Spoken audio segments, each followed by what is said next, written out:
Okay. सो कौन भक्त पढ़ना चाहेंगे?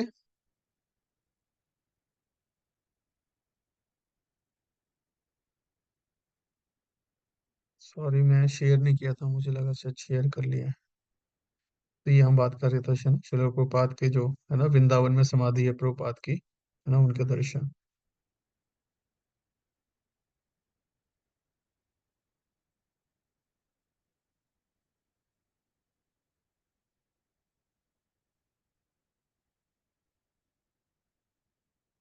ओके, अदिति माता जी, स्टार्ट कर सकते हैं हम। हरे कृष्ण प्रभु जी। हरे कृष्णा।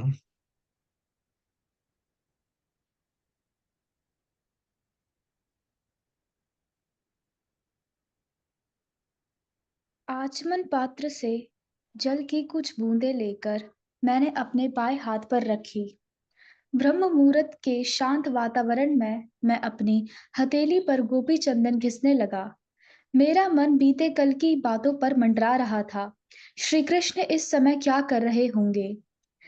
अब तक कृष्ण नंदग्राम नहीं लौटे होंगे, परंतु शीघ्र ही लौटने वाले होंगे। उनकी नत नत लीला रात्रि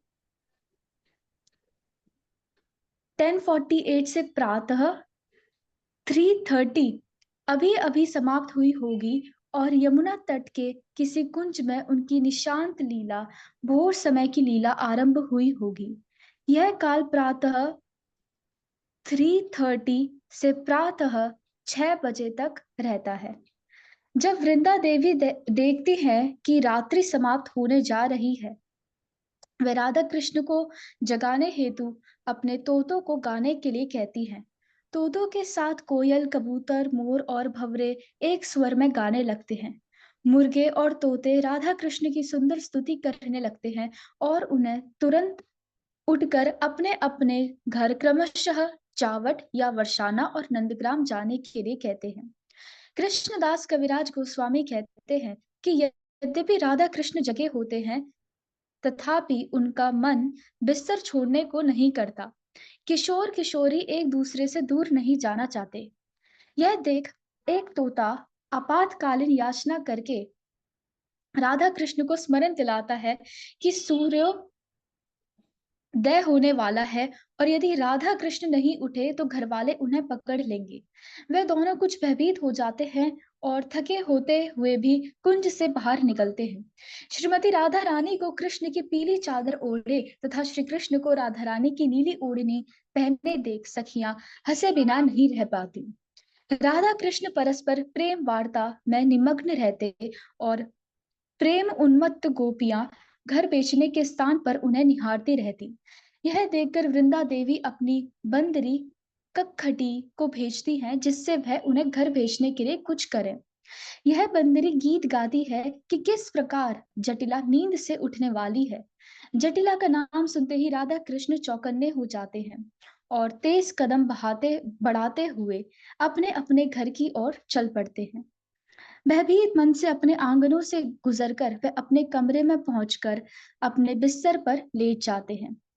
आज के दिन 1977 में मेरे प्रिय श्रील प्रभुपाद ने इस संसार में अपनी लीला को विराम दिया और भगवत धाम प्रस्थान किया था। प्रातः 4:30 बजे हम सब प्रमुख खेमे में गुरुवाष्टक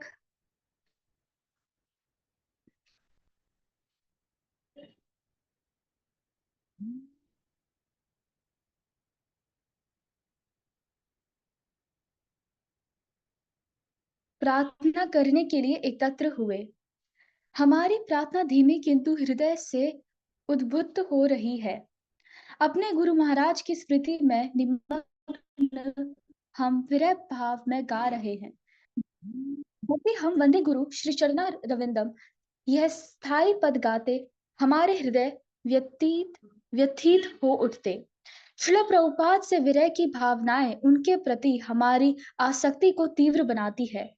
श्री चैतन्य महाप्रभु ने हमें सिखाया कि विरह प्रेम की सर्वोच्च अभिव्यक्ति है, क्योंकि जब हम विरह में शोक करते हैं तो हमारे हृदयों में उस प्रिय व्यक्ति की उपस्थिति अत्यंत ठोस हो जाती है।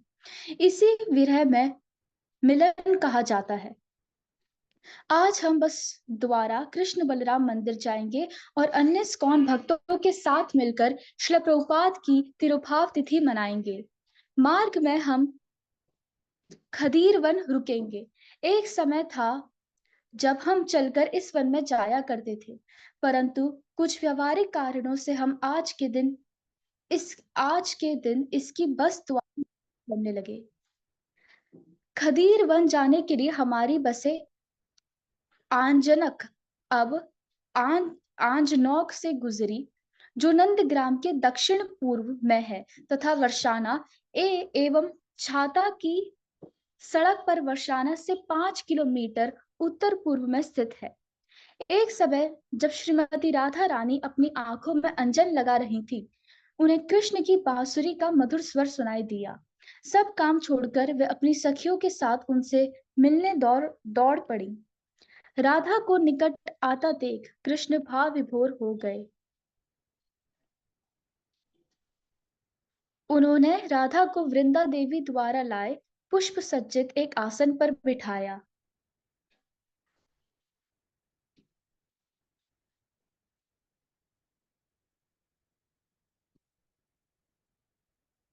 अपनी ही राधा की सुंदरता देखकर कृष्ण ने ध्यान दिया।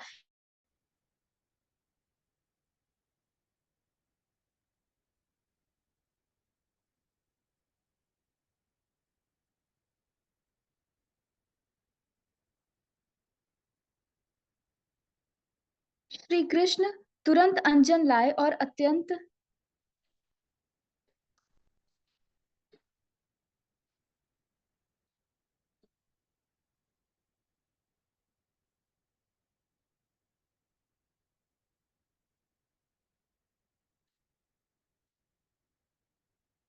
आनंद पूर्वक राधा की आंखों में लगाने लगे। इसलिए यह स्थान आंजनक कहलाया। भक्ति रत्नाकर श्री कृष्ण सर्व आकर्षक हैं, परंतु श्रीमती राधा रानी के प्रति उनका प्रेम उससे भी अधिक आकर्षक है। राधा रानी के चरण कमलों की सेवा उनका जीवन प्राण है। आंजनक उन स्थानों में से एक है जहां श्रावण मास में विशेष झूलन यात्रा आयोजित होती है। वर्ष के इस समय झूलन पर श्री किशोर किशोरी की लीलाएं और भी अधिक मनोहारी लगती हैं, क्योंकि चारों ओर हरियाली फैली होती है, शीतल समीर बहता है और गुंजन करती मधुमक्खियां वातावरण को मोहक बना देती हैं। आंजना गांव से कुछ दूरी पर विशाखा सखी का जन्म स्थान कामाई है। 8 गोपियों में विशाखा दूसरी है। उनका व्यवहार, गुण तथा दृढ़ता ललिता के ही समान है। उनका जन्म राधिका के जन्म के आसपास ही हुआ। उनके वस्त्र सितारों से भरे आकाश जैसे दिखते हैं। दूसरे शब्दों में वे सफेद बिंदु लगे नीले वस्त्र पहनती हैं। उनकी अंग कांति आकाश में बिजली के समान है। उनके पिता पावन मुखरा के भांजे हैं। विशाखा की माता दक्षिणा जटिला की भतीजी है। श्री राधा कृष्ण गणोदेश दीपिका। विशाखा सखी संदेश लाने ले जाने तथा राधा कृष्ण द्वारा एक दूसरे से विरह अनुभव करने। प्रभु जी थोड़ा स्क्रॉल डाउन कर दीजिए।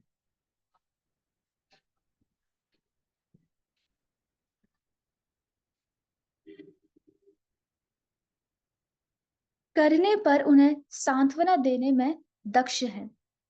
उनकी कुछ अन्य सेवाओं में तिलक बनाना, फूलों की सजावट करना, भूमि पर रंगोली बनाना और राधा कृष्ण द्वारा दैनिक सूर्य पूजा लीला के लिए आवश्यक सामग्री जुटाना है।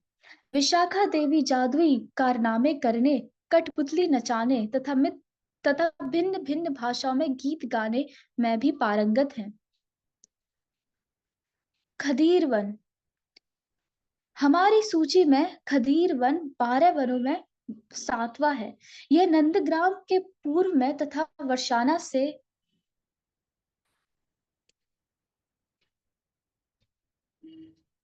10 किलोमीटर उत्तर पूर्व में वर्षाना छाता मार्ग से थोड़ा हटकर है।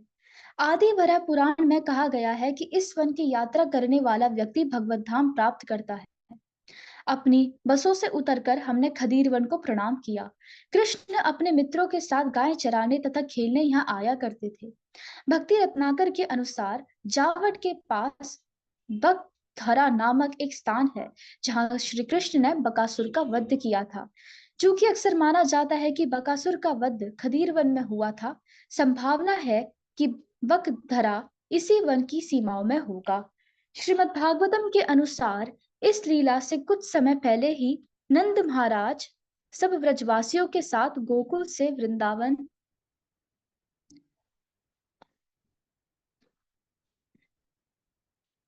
प्रभु जी स्क्रॉल डाउन कर दीजिए।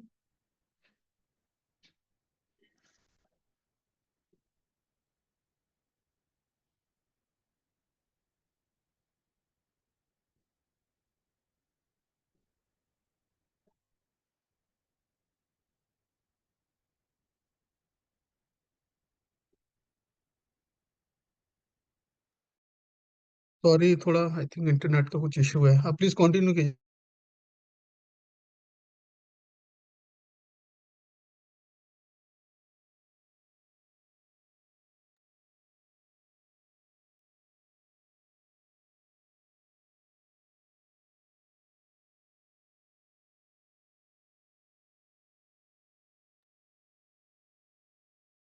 हरे कृष्णा। माता जी, आप देख पा रहे हैं स्क्रीन?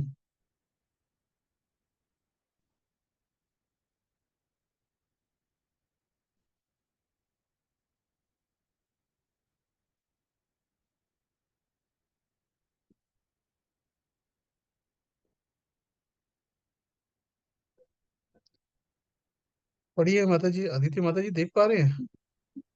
हाँ प्रभु जी विजिबल है। हाँ। सॉरी, कुछ भक्ति रत्नाकर के अ, भक्ति रत्नाकर के अनुसार जावट के पास बकथरा नामक एक स्थान है जहाँ कृष्ण बकासुर का वध किया था। चूंकि अक्सर माना जाता है कि बकासुर का वध खदीर वन में हुआ था, संभावना है कि बकथरा इसी वन की सीमाओं में होगा। श्रीमद् भागवतम के अनुसार इस लीला से कुछ समय पहले ही नंद महाराज सब ब्रजवासियों के साथ गोकुल से वृंदावन शक्तावत्र रहने के लिए आए थे, और उस समय तक कृष्ण बलराम इतने बड़े हो गए थे कि बछड़ों को चरा सके। वत्सासुर को मारने के कुछ समय पश्चात कृष्ण बलराम तथा ग्वालपालों ने नाश्ता करके यमुना पार की और खदीर वन में अपने बछड़ों को चराते समय उन्हें निकट एक झील का पानी पिलाया। बछड़ों के पानी पीने के बाद बच्चों ने भी भरपेट पानी पिया। उसी समय उन्हें झील के निकट खड़ा एक विशालकाय बगुला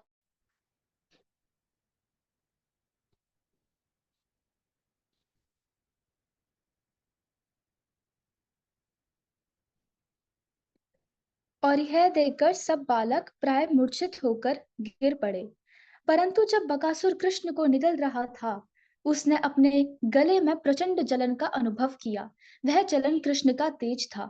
असुर ने तुरंत कृष्ण को उगल दिया और अपनी चोंच से उन्हें मारने का प्रयास करने लगा। बकासुर नहीं जानता था कि यद्यपि कृष्ण एक साधारण मनुष्य की भूमिका निभा रहे हैं, तथापि वे ब्रह्मांड के संरक्षता ब्रह्मा जी के भी आदि पिता हैं। देवताओं के लिए सुख के आगार तथा संतों के पालक यशोदानंदन ने तब उस विशाल बगुले की चोंच को खोलकर अपने हाथों से पकड़ा और अपने मित्रों के देखते देखते उसे उसी प्रकार बीच से फाड़ दिया जिस प्रकार कोई बालक घास के तिनके के दो टुकड़े कर देता है। श्री कृष्ण 11वां अध्याय। इस क्षेत्र में कभी कभी 3 फुट बड़े बगुले दिख जाते हैं। उनकी पतली लंबी टांगे और बड़े धुंधले शरीर एक अलग ही दृश्य उत्पन्न करते हैं। ठीक है माता जी। लोग thank you. Hare Krishna ji. Hare Krishna. Okay, कौन पढ़ेगा?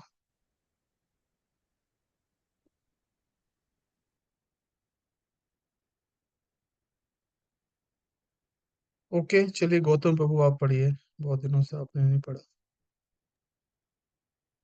हरे कृष्ण प्रभु जी। हरे कृष्णा।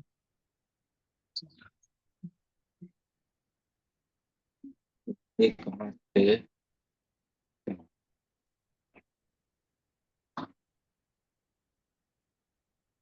हांडीर वन हांडीर वन में लोकनाथ स्वामी की भजन कुटीर भी है। यह उस संगम तट पर स्थित है जहां कृष्ण और गोपियां का संगम हुआ करता था।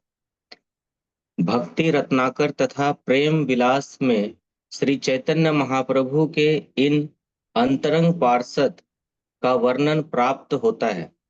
बचपन से ही उनके चित्त में पारिवारिक जीवन से लगाव नहीं था और युवा अवस्था में ही ये अपना घर त्याग कर नवदीप में श्री चैतन्य महाप्रभु से आ जुड़े।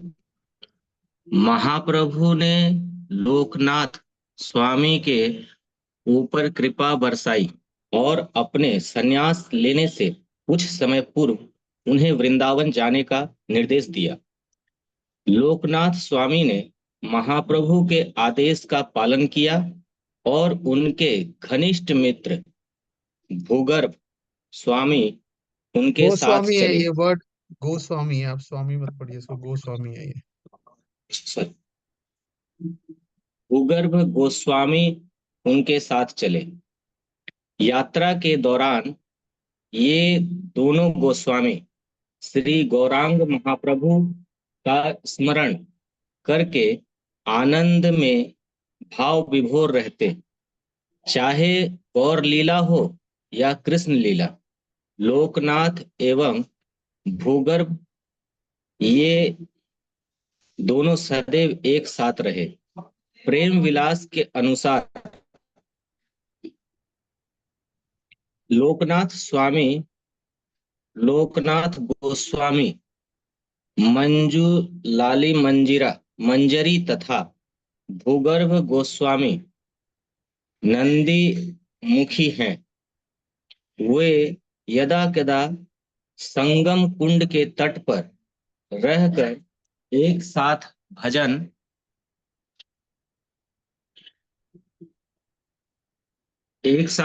किया करते थे। वृंदावन में लोकनाथ गोस्वामी, रूप गोस्वामी, सनातन गोस्वामी एवं अन्य महान भक्तों के संग में अपना समय व्यतीत करते। वे सदैव अलौकिक भगवत प्रेम में निमग्न रहते और आनंद पूर्वक श्री कृष्ण की लीला स्थलियों का भ्रमण करते। उनके मन में श्री कृष्ण के विग्रह की सेवा की उत्कृष्ट इच्छा थी। इसे देखकर श्री चैतन्य महाप्रभु वेश बदलकर उनके पास आए और उनके हाथों में राधा विनोद के विग्रह सौंप दिए। इस अद्भुत घटना को देखकर गोस्वामी जी कुछ भ्रमित हो गए, परंतु राधा विनोद मुस्कुराए और कहा कि उन्होंने केवल लोकनाथ गोस्वामी की विग्रह सेवा की इच्छा पूरी करने के लिए यह सब किया है। तब राधा विनोद ने उन्हें कुछ खिलाने के लिए कहा। यह सुनकर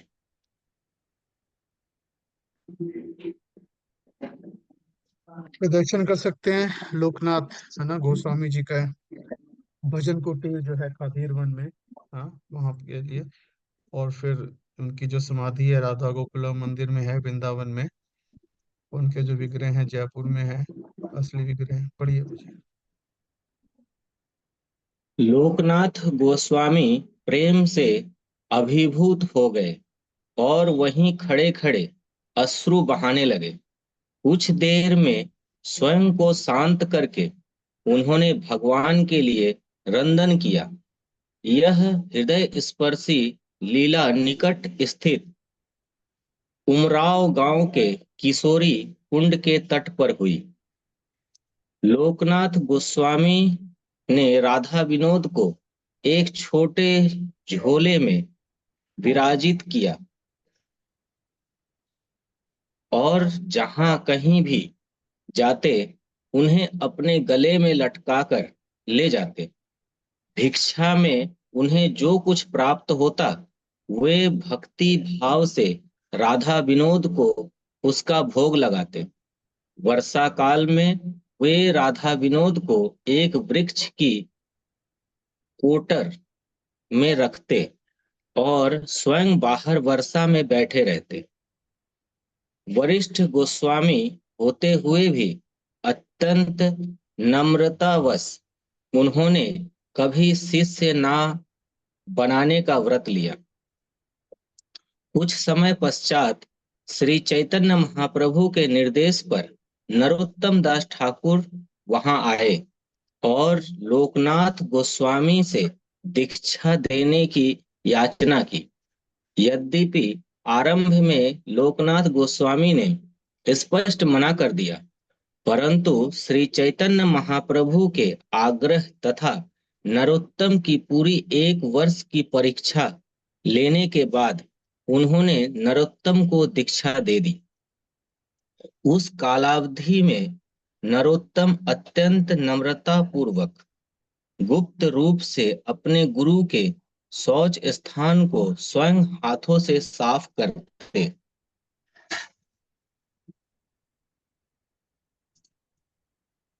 किशोरी कुंड पर श्रीनिवास एवं नरोत्तम को लोकनाथ गोस्वामी की महिमाएं बताने के बाद राघव पंडित अपने आंसुओं को नहीं रोक पाए। भाव विभोर होकर श्रीनिवास एवं नरोत्तम भी भूमि पर गिरकर लौटने लगे। परिक्रमा भक्त एक मन से इन कथाओं को सुन रहे थे कि हमारे चलने का समय हो गया, परंतु भक्त जानते हैं कि आज उन्हें वैष्णवों की ओर अधिक महिमाएं सुनने को मिलेंगी। विशेष रूप से आज हम भगवान के परम प्रिय भक्त श्रील प्रभुपाद की महिमाएं सुनने के लिए आतुर हैं। भगवान के भक्तों की लीलाएं स्वयं भगवान की लीलाओं के समान मोहक होती हैं और हमारी भक्ति को प्रगाढ़ बनाती है। छाता में हमारी बसें दाएं मुड़कर दिल्ली आगरा राजमार्ग से वृंदावन की ओर चली। हमने छाता से 2-3 किलोमीटर दक्षिण में स्थित छत्रवन के विषय में सुना। वहां छत्रवन और उमराव से जुड़ी एक मधुर लीला हुई थी। एक दिन पहले हम छत्रवन दर्शन में कर सकते हैं कृष्ण ये। ने स्वयं को हरे ब्रज कृष्णा। का राजा घोषित कर दिया। तो ये जो उनकी आज्ञा पर प्रभु जी हरे कॉल कृष्णा, कर रहे हैं इसको। हाँ एक मिनट, ये पहले बता दर्शन भी कर कुछ। सकते हैं यहाँ पे हम।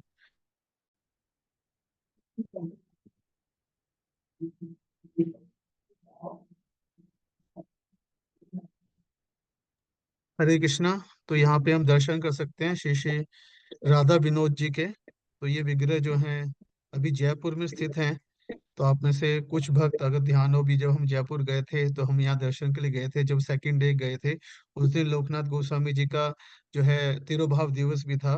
तो उस शुभ है ना अवसर पे हमने दर्शन किए थे राधा विनोद गिरधारी जी के। तो पहले ये विग्रह वृंदावन में थे, हाँ, गोकुलानंद मंदिर में।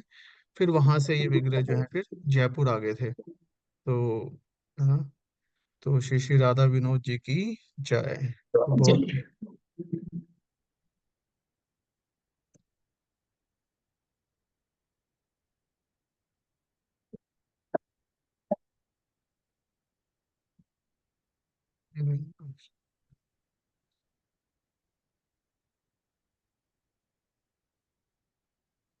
पढ़िए पढ़िए प्रभु जी।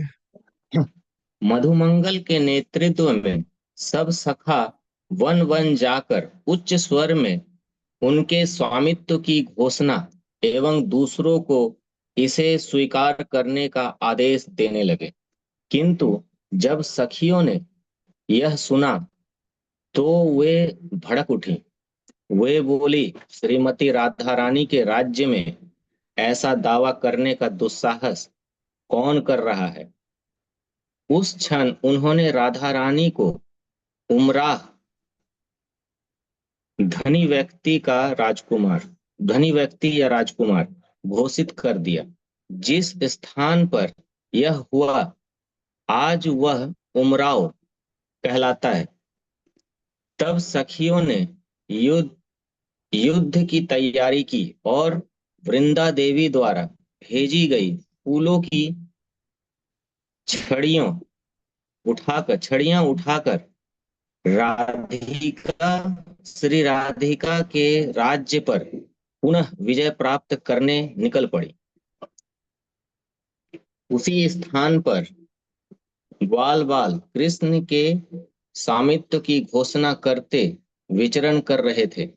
विशाल संख्या में चारों दिशाओं से गोपियों को हाथों में छड़ियां लेकर आते देख वे भयभीत हो भाग खड़े हुए। हर बार की तरह मधुमंगल तेज दौड़ नहीं पाया और गोपियों के हाथों पकड़ा गया। गोपियों ने उसके हाथों को फूलों की माला से बांध दिया। तब उसे उमराव लाया गया, जहां श्रीमती राधा रानी एक राजकुमार के वेश में अपने सिंहासन पर बैठी थी।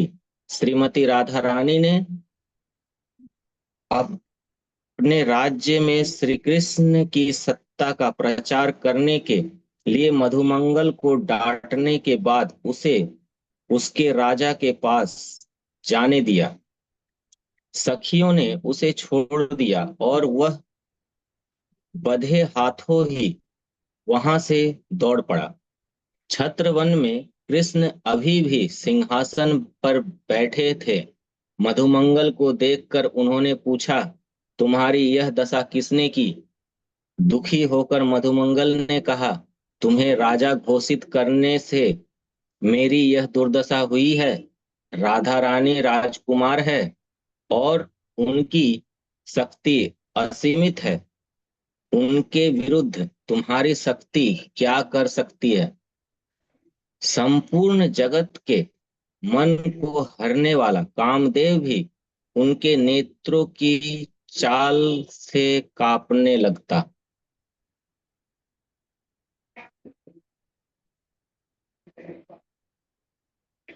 है। मेरी सलाह है कि तुम उनकी सत्ता को स्वीकार करो और समर्पित होकर उनकी शरण लो। कृष्ण बोले, तुम सही कह रहे हो मधु, परंतु मैं तुम्हें इस प्रकार बंधा नहीं देख सकता। यह सुनकर मधु ने कहा, अपमानित होने पर भी मैं दुखी नहीं होता। मैं तो केवल तुम्हारा हित चाहता हूँ। यह कहकर उसने कृष्ण का हाथ पकड़ा और उन्हें उस स्थान पर ले आया जहां राधा रानी विराजमान थी। उमराव भक्ति रत्नाकर। अपने प्रियतम को आता देख श्रीमती राधा रानी लज्जित हो गई, परंतु जब कृष्ण ने अपनी प्रिया को एक सुंदर राजकुमार के वेश में देखा तो उनका मन अस्थिर होने लगा। कृष्ण की यह स्थिति देखकर मधुमंगल प्रसन्न हो उठा और तुरंत उन्हें राधा रानी के साथ सिंहासन पर बैठा दिया। तब वह राधिका से बोला, अब कृष्ण को अपनी शक्ति का परिचय दो। कृष्ण तुम्हें रत्न सदृश आलिंगन की भेंट देंगे। कृपा इसे ध्यान पूर्वक स्वीकार करो। इन मधुर वचनों को सुनकर ललिता प्रसन्न हो मुस्कुराने लगी और मधुमंगल के मुख में एक मिठाई रख दी। भक्ति रत्नाकर। ठीक है। श्रीला ठीक है Prabhupada. Prabhu ji. Okay, thank you. Hare Krishna. Hare Krishna. के विशाल प्रभु पढ़िए प्लीज। हरे कृष्णा तो प्रभु ध्यान जी। से सुनेंगे। हाँ, हरे कृष्णा। तो कल शिला प्रभुपाद जी का तिरुभाव दिवस है, तो यहाँ पे प्रभुपाद जी का ग्लोरिफिकेशन होगा, है ना। हम सुने ध्यान से और प्रभुपाद का स्मरण करें, है। शील प्रभुपाद तिरुभाव दिवस महोत्सव। अभी सुबह ही थी और वृंदावन के कृष्ण बलराम मंदिर पहुंचकर हमने श्रील प्रभुपाद के समाधि मंदिर में उन्हें प्रणाम किया। श्रील प्रभुपाद ने संपूर्ण जगत के समक्ष पवित्र धाम को उजागर किया है। उन्होंने धाम के द्वार सबके लिए खोल दिए और वहां किस प्रकार प्रवेश किया जाए हमें इसकी शिक्षा दी। श्रील प्रभुपाद से मिलने से पहले हम में से अधिकांश लोगों ने वृंदावन का नाम तक नहीं सुना था। उसकी महिमाएं जानने का तो प्रश्न ही नहीं उठता। वृंदावन के 6 गोस्वामियों के चरण चिन्हों का अनुगमन करते हुए श्रील प्रभुपाद ने एक आदर्श ब्रजवासी का उदाहरण स्थापित किया। मैं स्मरण करने लगा कि किस प्रकार इस संसार को का त्याग करने से पूर्व श्रील प्रभुपाद की अंतिम इच्छा बैलगाड़ी द्वारा यात्रा करने की थी। जब उन्हें उत्तरी भारत के गांवों में हमारे प्रचार कार्य की जानकारी मिली थी तो वह रोमांचित हो उठे थे। नवंबर 1966 में श्रील प्रभुपाद का स्वास्थ्य निरंतर गिरने लगा। मैं अपनी संकीर्तन पार्टी के साथ वृंदावन लौट आया और उनसे मिलने उनके कक्ष में गया। उनके दर्शन के बाद हम एक एक करके उनके कक्ष से बाहर आ रहे थे। बाहर निकलने वाला मैं अंतिम व्यक्ति था। मैं द्वार से बाहर ही निकल ही रहा था कि श्रील प्रभुपाद ने मुझे अपने बिस्तर के पास बुलाया और कहा, मैं तुमसे कुछ बात करना चाहता हूँ, कौन सा समय उचित रहेगा। मैंने उत्तर दिया कि मेरी सुविधा का कोई प्रश्न नहीं है। तब उन्होंने मुझे दोपहर 4 बजे आने के लिए कहा। वो 1977 था। दिन भर में यही विचार करता रहा कि श्रील प्रभुपाद मुझसे क्या बात करना चाहते हैं। मन में अनेक बातें उठी परंतु मैं कोई ठोस निश्चय नहीं कर पाया। जिस गंभीर स्वर में उन्होंने ये महाराज है ना, हिज होनेस लोकनाथ स्वामी महाराज लिख रहे हैं। जिस गंभीर स्वर में उन्होंने मुझे वापस बुलाया और जिस नम्रता पूर्वक मुझसे पूछा कि कौन सा समय उचित रहेगा, वह मेरी कल्पना से परे था। मैं दोपहर 4 बजने की प्रतीक्षा करने लगा। 4 बजते ही मैं उनके कक्ष के बाहर पहुंच गया परंतु उनके सेवक ने मुझसे कृष्ण बलराम अतिथि गृह के स्वागत कक्ष में जाने के लिए कहा। वहां पहुंचकर मैंने देखा कि मेरे वरिष्ठ गुरु बंधु कुछ चर्चा कर रहे थे। उनमें श्रील प्रभुपाद के निजी सेवक भी थे। मैं समझ गया कि श्रील प्रभुपाद मुझसे जो बात कहना चाहते थे वह उन्होंने पहले ही उन्हें बता दी है। भक्तों ने मुझे बताया कि श्रील प्रभुपाद बैलगाड़ी द्वारा सारे तीर्थों की यात्रा करना चाहते हैं। परीक्षण के तौर पर वह पहले वृंदावन की यात्रा करेंगे और वह चाहते हैं कि मैं इसकी व्यवस्था करूं। पचन पंच द्रविड़ स्वामी एवं त्रिविक्रम स्वामी के साथ मैं तुरंत मथुरा गया और अनेक बैलगाड़ी वालों से बात करके अंततः श्रील प्रभुपाद एवं उनके दल के लिए एक बैलगाड़ी की व्यवस्था कर दी।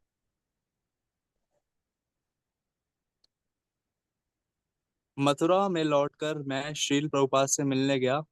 उस भेंट में चर्चा का विषय था कि वृंदावन की सड़कें बैलगाड़ी द्वारा यात्रा करने के योग्य रहेंगी या नहीं। श्रील प्रभुपाद का शरीर क्षीण हो चुका था। तब तमाल कृष्ण गोस्वामी ने श्रील प्रभुपाद से पूछा कि वह कहाँ जाना चाहते हैं। शिला प्रभुपाद ने कहा, गोवर्धन परिक्रमा। कुछ समय चर्चा हुई और अंततः गोवर्धन जाना निश्चित हो गया। संध्या बीतने पर व्यवस्था अनुसार बैलगाड़ी वृंदावन पहुंची और कृष्ण बलराम मंदिर के बाहर खड़ी कर दी गई। वह अगले दिन प्रातः चलने के लिए तैयार थी। उस रात मैंने सोने का प्रयास किया किंतु चिंता तथा उत्तेजना ने मुझे ठीक से सोने नहीं दिया। मैं केवल श्रीला प्रभुपाद के विषय में सोच रहा था। परंतु उसी रात श्रीला प्रभुपाद के कुछ शिष्यों ने उनसे विनती की कि वह बैलगाड़ी यात्रा करके अपने स्वास्थ्य को खतरे में ना डाले। लंबी चर्चा के बाद अंततः उन्होंने अपने शिष्यों को प्रेमवश बैलगाड़ी से यात्रा करने का विचार त्याग दिया। ब्रज मंडल परिक्रमा करके हम प्रतिवर्ष श्रील प्रभुपाद को व्रज के तीर्थ स्थलों पर ले जाकर उनकी अधूरी इच्छा पूरी करने का प्रयास करते हैं। वह हमारे साथ आते हैं और हम उनके साथ जाते हैं।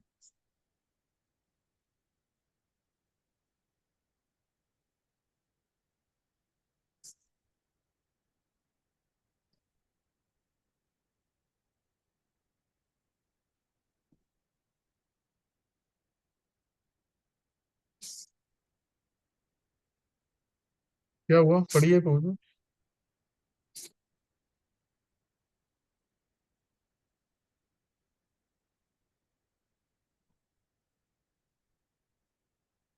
हरे कृष्णा।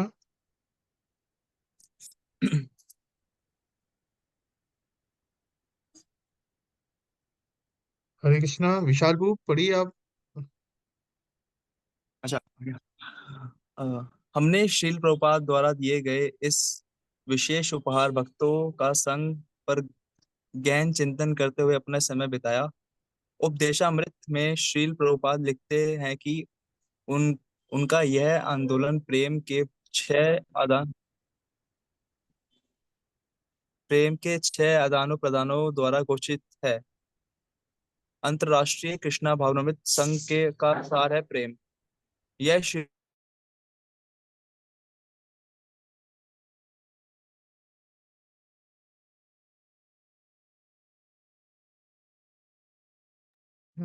प्लीज कंटिन्यू कीजिए, हाँ।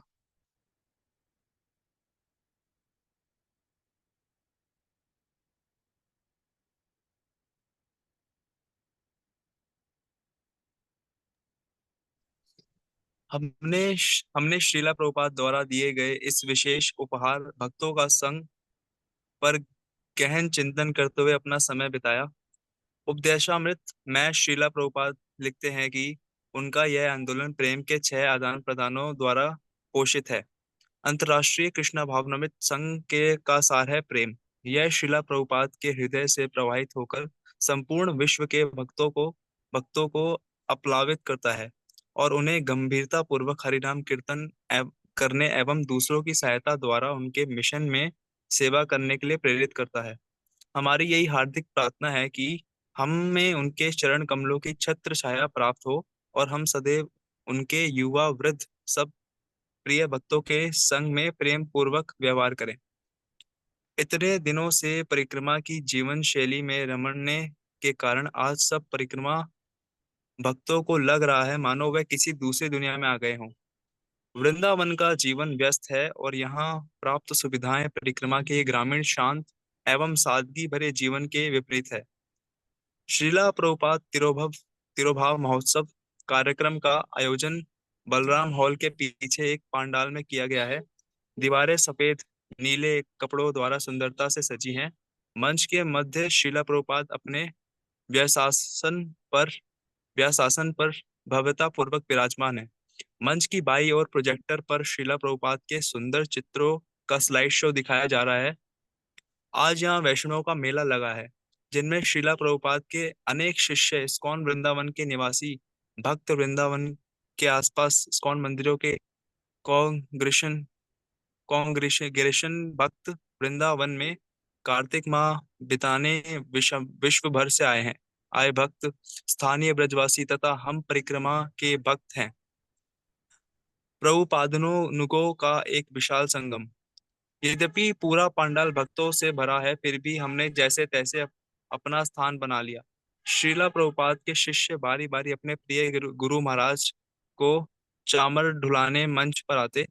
कुछ समय पहले गुरु पूजा हुई थी और फिर मैंने श्रील नरोत्तम दास ठाकुर द्वारा रचित संपार्षद भगवत विरह जनित विलाप भगवान एवं उनके पार्षदों के विरह से उत्पन्न शोक गीत गाया और उसका अनुवाद पढ़ा।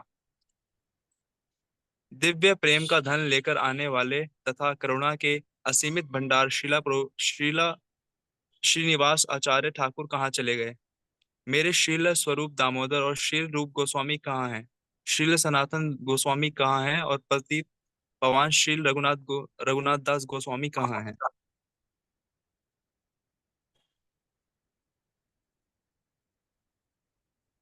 मेरे श्रील रमना भट्ट और श्रील गोपाल भट्ट गोस्वामी कहाँ हैं। श्रील कृष्णदास कविराज गोस्वामी कहाँ हैं। महान नर्तक श्रीमन गौरांग महाप्रभु एकाएक कहाँ चले गए। मैं अपना सिर चट्टान पर पटक पटक कर फोड़ दूंगा और अग्नि में प्रविष्ट हो जाऊंगा। सभी दिव्य गुणों के निधिर स्वरूप श्री गौरांग महाप्रभु को अब मैं कहाँ पाऊंगा। श्री गौरांग महाप्रभु एवं उनके साथ लीला करने वाले सभी संगियों के संग से वंचित नरोत्तम दास केवल रो रहे हैं। इसके पश्चात अब हम शील प्रभुपाद द्वारा 9 नवंबर 1972 को वृंदावन में भक्ति रसामृत सिंधु पर दिया गया प्रवचन सुन रहे हैं। श्रील प्रभुपाद बता रहे हैं कि मायावादियों का ब्रह्म साक्षात्कार वास्तविकता नहीं होती। चूंकि मायावादियों की बुद्धि शुद्ध नहीं होती, इसलिए वह वास्तव में मुक्ति प्राप्त नहीं कर पाते। वह केवल स्वयं को मुक्त मानते हैं और कुछ समय पश्चात गिरकर भौतिक जन कल्याण कार्य करने लगते हैं।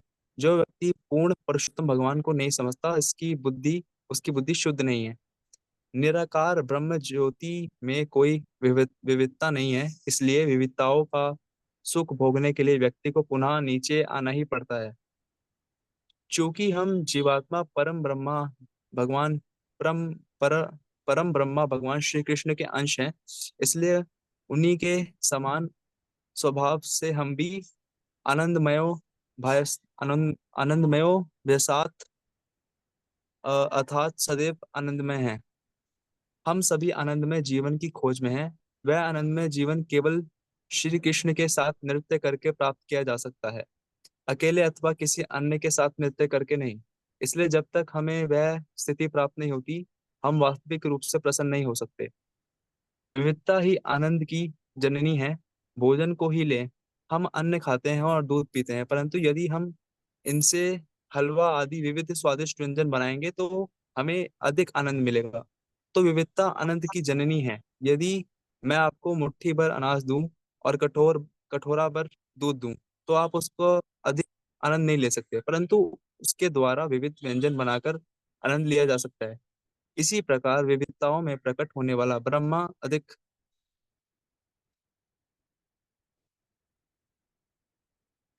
आनंद से भरा होता है। ये विविधताएं निराकार ब्रह्मा में नहीं है। जब हम में नहीं भगवान है, ब्रह्मा नहीं है ये, है ना, ब्रह्मा। ब्रह्म ब्रह्म हाँ वही, ब्रह्म में नहीं है।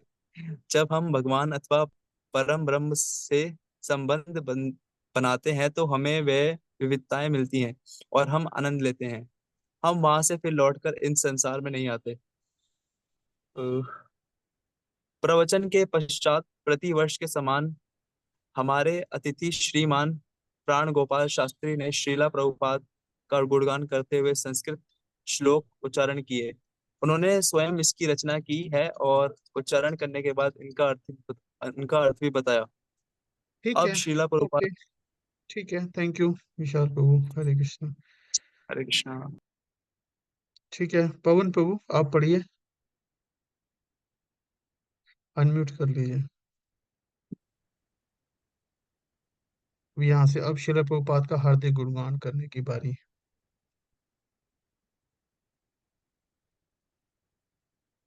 अब श्री प्रभुपाद का हार्दिक गुणगान करने की बारी।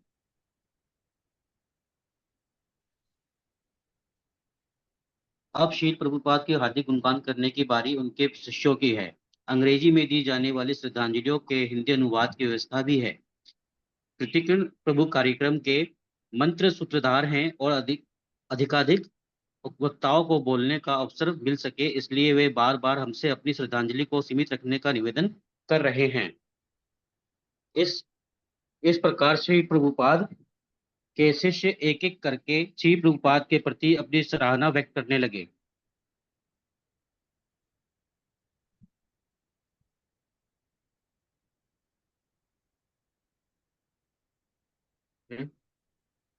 अ, मधु सेवित प्रभु ने कहा कि श्री प्रभुपाद ने हमें सुखी होने का सरल मार्ग दिया है। हमें केवल उनके आसक्त होना है। कठिन समय में कृष्ण भावना भवित रहने का सरल मार्ग श्री प्रभुपाद का स्मरण करना है। गोपाल कृष्ण महाराज ने कहा कि श्री प्रभुपाद अपने गुरु के निर्देशों का पालन करने में दृढ़ थे। उन्होंने स्मरण दिलाया कि किस प्रकार श्री प्रभुपाद पहले सकंद के तीसरे खंड के प्रकाशनार्थ दान प्राप्त करने के लिए 5 घंटे सुमति मुरारजी के कार्यालय की सीढ़ियों पर बैठे रहे। जगत तारिणी माता ने कहा, श्री प्रभुपाद के सानिध्य का अनुभव करने के लिए हमें केवल उनके जैसा हृदय विकसित करना होगा, परंतु वह असंभव है क्योंकि उनका हृदय असीमित कृष्ण प्रेम से भरा है। इसलिए हमें उनके निर्देशों का पालन करना है, जिससे हमारा हृदय लेश मात्र उनके जैसा बन सके। और तब हम श्री कृष्ण के साथ नृत्य कर सकेंगे। रविंद्र स्वरूप प्रभु ने श्री प्रभुपाद को उद्धृत करते हुए कहा, मेरा श्रेय केवल एक बात में है कि मैंने सदैव सेवक बनने का प्रयास किया है, स्वामी नहीं। भक्ति चैतन्य स्वामी ने बताया कि यद्यपि कलयुग के प्रभाव से वृंदावन के बाहरी स्वरूप व भौतिक जगत का प्रभाव बढ़ रहा है, तथापि श्री प्रभुपाद के शिक्षाओं का पालन करके हम मोड़ की सतह के नीचे वास्तविक वृंदावन की समृद्धि को देख सकते हैं। दीन शरण महाराज, दीन शरण माता जी, भक्ति माधुरी गोविंद स्वामी तथा बद्री नारायण प्रभु जैसे शिष्यों ने अपनी श्रद्धांजलि में भावी पीढ़ी को संबोधित किया। उन्होंने युवा भक्तों से आग्रह किया कि वे अपने वरिष्ठ भक्तों के मार्ग निर्देशन में श्रील प्रभुपाद के मिशन को आगे बढ़ाने का उत्तरदायित्व लें। ये वरिष्ठ भक्त सदा के लिए हमारे बीच नहीं रहेंगे। श्रील प्रभुपाद के शिष्यों के इस संसार से तिरोधान के विषय में लक्ष्मी मौनी माता जी ने कहा कि हम मक्खियों की तरह गिरते जा रहे हैं। गिरिराज स्वामी ने कहा कि भावी पीढ़ी के साथ वह वरिष्ठ भक्तों का भी उत्तरदायित्व है कि वे मुक्त रूप से अपना ज्ञान एवं अनुभव दूसरों को दे, तभी यह परिवर्तन संभव है। अन्य शिष्यों ने श्री प्रभुपाद के साथ हुए व्यक्तिगत हृदयस्पर्शी अनुभव कहे। इनमें से कुछ भक्त 1999 में उनके तिरोधान व वृंदावन में उपस्थित थे। उनकी भावपूर्ण सर इस हेलो हाँ ठीक है पढ़िए प्रभु जी, बोलिए। हाँ, उनकी हाँ भावपूर्ण श्रद्धांजलि हमारे हृदयों को श्रील प्रभुपाद के प्रति प्रेम से भरने लगी। व्यक्तिगत रूप से मुझे अनुभव होता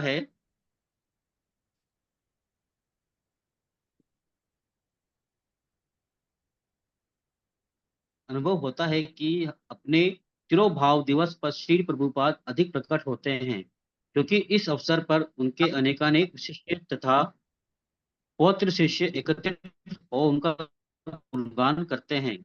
श्री विनोद ठाकुर लिखते हैं, मूर्ख हैं जो कहे होती है मृत्यु वैष्णव की, जीवंत रखती है उन्हें सदैव उनकी दिव्य वाणी। मरते हैं वैष्णव जीने के लिए और प्रयास करते हैं जीते जी। सर्वत्र भागवतम प्रचार का शहर शहर गली गली।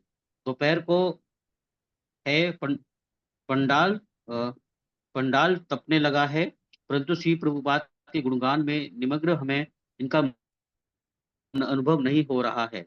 लगभग साढ़े साढ़े 12:30 पे जे हमने कीर्तन के साथ श्री प्रभुपाद की छोटी मूर्ति का अभिषेक आरंभ किया। हृदय की गहराइयों से हम प्रभुपाद प्रणति उच्चारण करने लगे।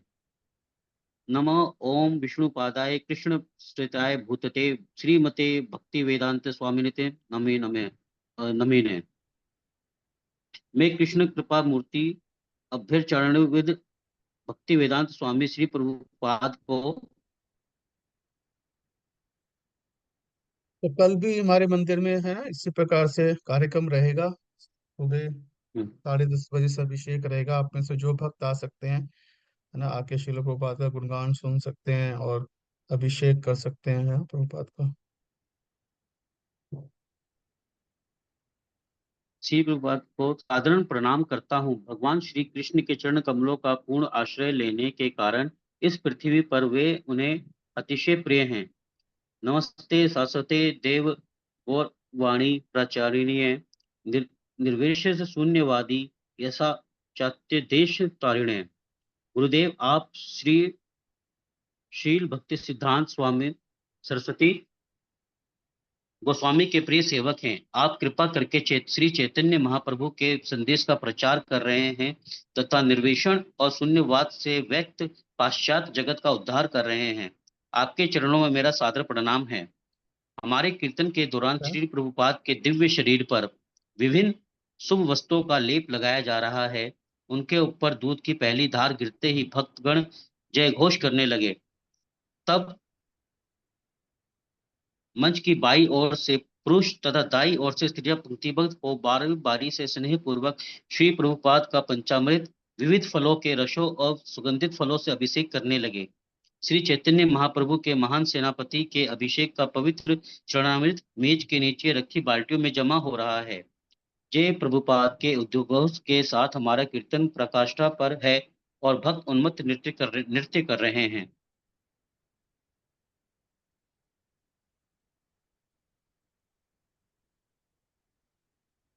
अभिषेक के पश्चात हमने श्री प्रभुपाद को पुष्पांजलि अर्पित की और पुण्य कीर्तन के साथ उनकी आरती हुई। भोज की व्यवस्था फोगल आश्रम में की गई। एक बारी में इतने सारे भक्तों को पंगत में प्रसाद परोसना संभव नहीं है, इसलिए भक्तों की पंक्ति फोगल आश्रम से बालाजी आश्रम तक पहुंच गई। प्रसाद में अनेक स्वादिष्ट व्यंजन है। कुरकुरी, कचौरियां श्री प्रभुपाद को अत्यंत पसंद है और हम उनका महाप्रसाद पाने को उत्सुक हैं। बचपन में वे अपनी जेबों में कचौरियां भर लेते थे और इसलिए उनकी मां स्नेह पूर्वक उन्हें कचौरी मुखी कहती, अर्थात जिसके मुख में सदा कचौरी रहती। दोपहर पश्चात हमारा परिक्रमा दल आनंद पूर्वक अपनी बसों में सवार होकर नंदग्राम की ओर चल पड़ा। हमें प्रभुपाद उत्सव का संध्याकालीन सत्र छोड़ना पड़ा क्योंकि कल प्रातः हमें अपनी परिक्रमा जारी रखनी है। मैं शेष कार्यक्रम के लिए मंदिर में ही रुक गया और साय 8 बजे, 8 है प्रभु जी, 9 है, ये 9 बजे सब भक्त श्रील प्रभुपाद के कक्ष में एकत्रित हुए। श्रील प्रभुपाद का कमरा विशेषतः चमकीली चादर बिछा उनका बिस्तर फूलों से सजा है। बिस्तर की दाई और माला पहने श्रील प्रभुपाद का एक चित्र रखा है, बाई और कृष्ण बलराम का चित्र है। हमने कीर्तन के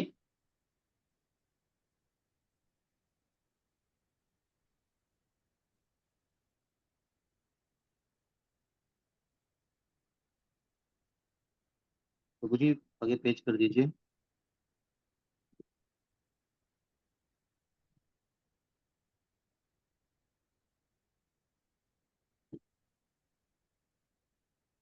प्रभु जी पेज आगे कर दीजिए। हुआ नहीं क्या अभी? तो मैंने तो कर दिया actually. I think net slow है तो शायद थोड़ा टाइम ले रहा है। हुआ अब? नहीं, हमने कीर्तन के आगे, मेरे पास अभी पेज नहीं आगे हुआ। हो सकता है नेट स्लो हो। मैं एक्चुअली वृंदावन आया हुआ हूँ तो नेट स्लो हो सकता है, वेट बट कीजिए फिर थोड़ा नेट सा। तो सही चल रहा है। वेट कीजिए फिर। हाँ, ये आ गया प्रभु जी। हाँ, हमने 7 कार्यक्रम आरंभ किया। कमरा शील प्रभुपाद के अधिकाधिक शिष्यों से भरने लगा। स्थान भाव के कारण दर्शनार्थी पंक्ति पंक्तिबद्ध होकर श्रील प्रभुपाद का दर्शन ले रहे हैं। श्रील प्रभुपाद के वास्तविक तिरोभाव समय शाम, प्रभु जी ये हिंदी गिनती में दिक्कत हो रही है। शाम तो मुश्किल हो रही है, बजे फिर और शंख बजा, चैट में टाइप कर सकते हैं क्या? टाइप। बजे शंख बजा, बत्तियां मंद हुई और हम सब खड़े हो गए। प्रतिवर्ष मैं उसी स्थान पर खड़ा होता हूँ जहाँ 18 नवंबर 18 नवंबर 1977। 1977 को खड़ा था। श्री प्रभुपाद के सिर के पास बिस्तर के ऊपरी बाएं कोने पर मुझे अभी भी श्री प्रभुपाद द्वारा अंतिम श्वास लेते देखना स्मरण है। श्री प्रभुपाद की आरती के समय निरंजन स्वामी ने सायंकालीन राग में गुरुवाष्टक गाया। उनका गायन सुरीला तथा ध्यान प्रेरक है। ये क्षण हम सबके लिए गहन एवं हृदय स्पर्शी स्पर्शी है। आरती के बाद कीर्तन जारी रहा और गोपाल कृष्ण महाराज प्रत्येक भक्त के सिर पर श्री प्रभुपाद के चादर स्पर्श करने लगे। उनके स्पर्श से हमने श्री प्रभुपाद का स्पर्श किया और इस विचार से हमारे हृदय भक्ति भावना से भर उठे। तब हम पंक्तिबद्ध होकर श्री प्रभुपाद की बिस्तर की परिक्रमा करने लगे। इस दौरान जब भक्त उस स्थान पर पहुंचे जहां एक समय श्री प्रभुपाद के चरण कमलों ने विश्राम किया। अभी हम सब यहाँ पे दर्शन कर सकते हैं, है ना, प्रभुपाद के क्वार्टर का, प्रभुपाद के रूम का, जहाँ प्रभुपाद ने यहाँ पे तिरुभाव हुआ था। तो ये स्थान, हाँ, तो हम सभी प्रणाम कर सकते हैं और परिक्रमा कर सकते हैं। तो हमारा बड़ा सौभाग्य है कि हम वृंदावन में, है ना, प्रभुपाद जी का डिस्पेंस डे बना रहे हैं और स्मरण कर रहे हैं इस स्थान का जहाँ पे, हाँ, प्रभुपाद थे। तो हम सभी दर्शन कर सकते हैं और प्रणाम कर सकते हैं। और कल यहाँ पे बनाया जाएगा ना इसी प्रकार से। तो हमने दिल्ली में रहते हुए वृंदावन में प्रभुपाद का डिस्पेंस डे बनाया।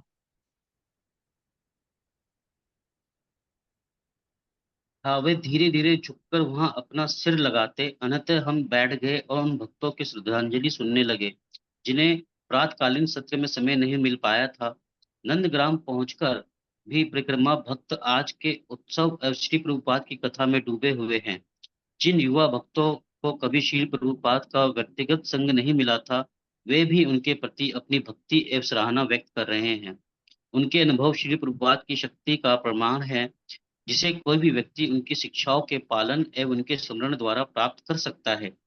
श्रील प्रभुपाद इस्कॉन के संस्थापकाचार्य हैं। वे भविष्य में आने वाले इस्कॉन के प्रत्येक सदस्य के लिए सर्वमुख शिक्षा गुरु बने रहेंगे। उनकी पुस्तकों, प्रवचनों तथा पत्र व्यवहार में दिए गए निर्देशों के आधार पर हम सभी उनका आश्रय प्राप्त कर सकते हैं और जीवन के चरम लक्ष्य भगवत प्रेम की और प्रगति कर सकते हैं। श्री प्रभुपाद ने हमें अपना जीवन पूर्ण करने का एक अवसर दिया है। आइए निसंकोच इसका पूरा लाभ उठाएं। जय ओम नित्य लीला प्रविष्ट विष्णु विष्णुपाद विष्णुपाद परमहंस परमहंस परिव्राजकाचार्य स्तोत्र श्रीमद अभय चरणारविंद भक्ति वेदांता स्वामी स्वामी महाराज महाराज प्रभुपाद की जय।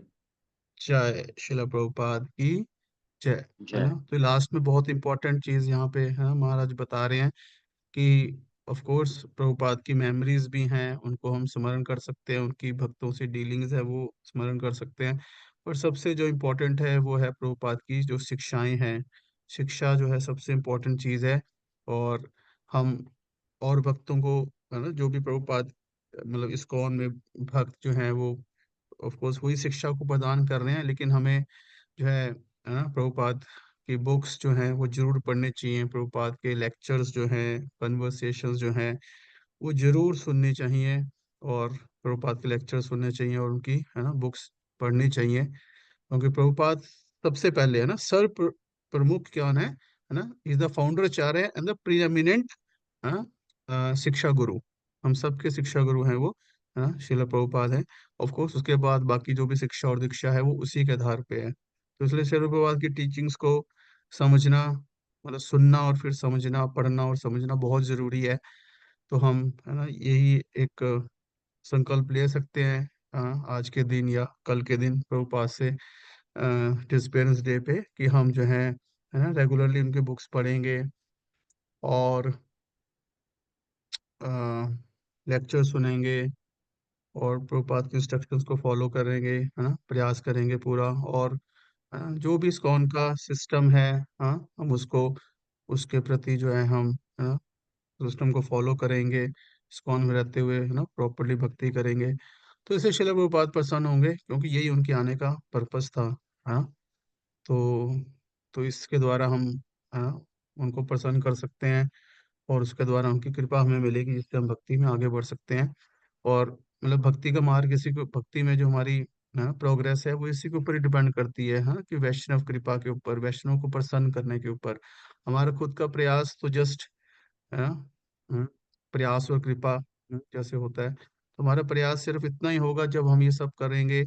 तो उसके द्वारा हम प्रभुपाद को फॉलो कर रहे हैं, उनको उनको प्रसन्न कर रहे हैं, तो उसकी उनकी कृपा से जो है फिर हमें भक्ति में आगे बढ़ेंगे और अनर्थ निवृत्ति होगी।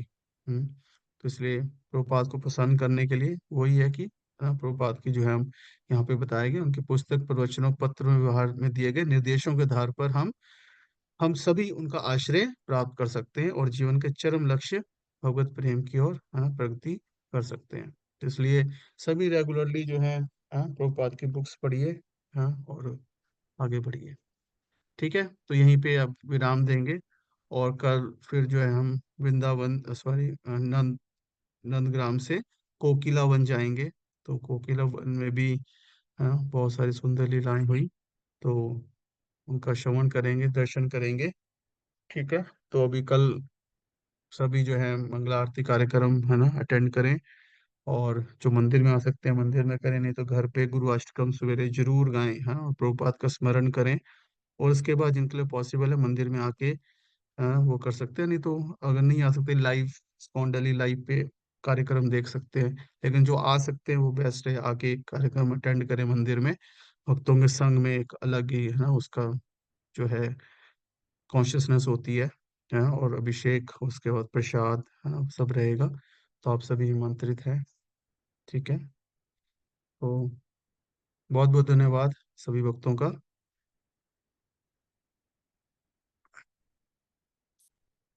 सो ब्रजमंडल परिक्रमा की जय, कार्तिक दामोदर मास की जय, जगत गुरु श्रील प्रभुपाद की जय। हरे कृष्णा।